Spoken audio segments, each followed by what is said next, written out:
Hi everyone, welcome back. Our second to last week of school. It's unbelievable that we're ending this way, but I hope that over the next couple of weeks I can continue to share some great stories with you.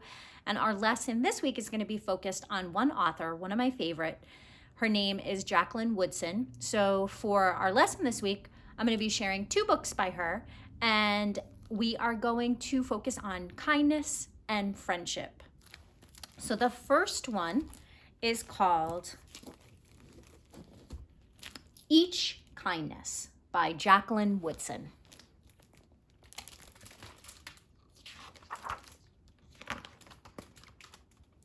That winter, snow fell on everything, turning the world a brilliant white. One morning, as we settled into our seats, the classroom door opened and the principal came in. She had a girl with her and she said to us, "This is Maya." Maya looked down at the floor. I think I heard her whisper, "Hello." We all stared at her. Her coat was open and the clothes beneath it looked old and ragged. Her shoes were spring shoes, not meant for the snow. A strap on one of them had broken. Our teacher, Ms. Albert, said, "Say good morning to our new student." But most of us were silent. The only empty seat was next to me, and that's where our teacher put Maya. And on that first day, Maya turned to me and smiled. But I didn't smile back. I moved my chair, myself, and my books a little farther away from her. When she looked my way, I turned to the window and stared out at the snow. And every day after that, when Maya came into the classroom, I looked away and didn't smile back. My best friends that year were Kendra and Sophie. At lunchtime, we walked around the schoolyard, our fingers laced together, whispering secrets into each other's ears. One day, while we were near the slide, Maya came over to us. She held open her hand to show us the shiny jacks and tiny red ball she had gotten for her birthday. "It's a high bouncer," she said, but none of us wanted to play. So Maya played a game against herself. That afternoon when we got back into the classroom, Maya whispered to me, "Bet you can't guess who the new Jacks champion of the world is." Behind me, Andrew whispered, "Chloe's got a new friend, Chloe's got a new friend."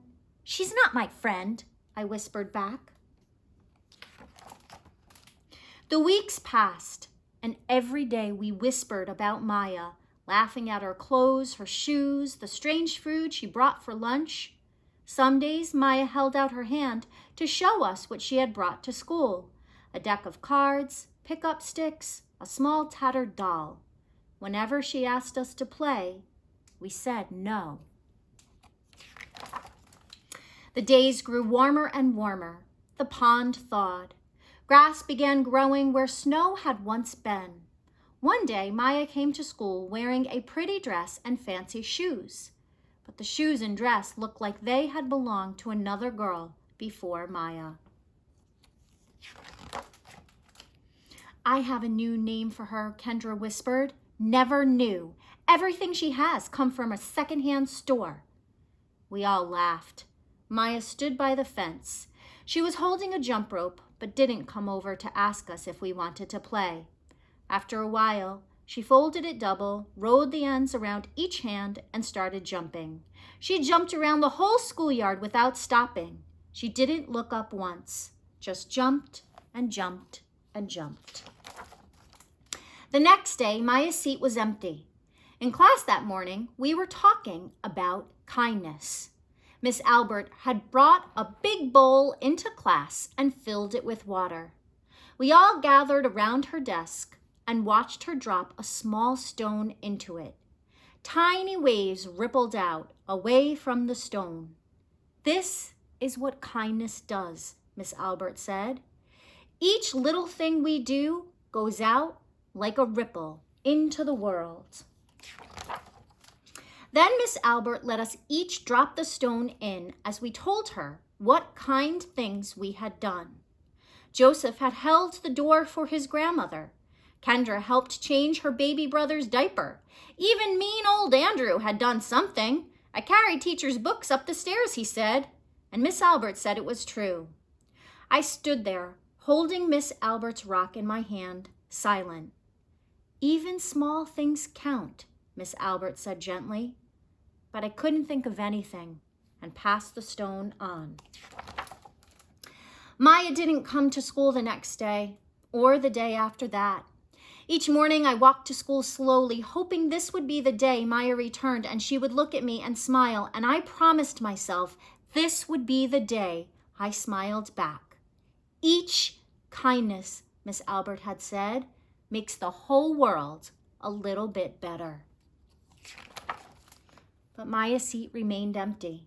And one day, Miss Albert announced to the class that Maya wouldn't be coming back. Her family had to move away, Miss Albert said. Then she told us to take out our notebooks. It was time for spelling. That afternoon, I walked home alone. When I reached the pond, my throat filled with all the things I wished I would have said to Maya. Each kindness I had never shown. I threw small stones into it over and over, watching the way the water rippled out and away, out and away. Like each kindness, done and not done. Like every girl somewhere holding a small gift out to someone, and that someone turning away from it. I watched the water ripple as the sun set through the maples, and the chance of kindness with Maya becoming more and more forever gone. The end. So the next story that we're going to read is going to be on the next video. And our lesson this week, what I would like you to do is really simple. I want you to think about this story and how one stone in a big pond can make such a far and wide ripple. So I want you to think about friendship and kindness, and what's one thing you can do to be a really good friend to someone, especially someone you don't know, and what's one thing you can do like that pebble. What's one small kind thing you can do today, whatever day that you're listening to this story. So that's what you're going to do, and you can just fill out the form, and you're going to listen to the other story, and then you can answer the questions in the form. Also, we're going to be having some Google Meets over the next couple of weeks with your class just to go over some summer reading, so I can see you and tell you to have a great summer as in person as we can. So check out your Google Classroom, look for those links, they'll be posted there. All right, everyone, I'll see you for the next story.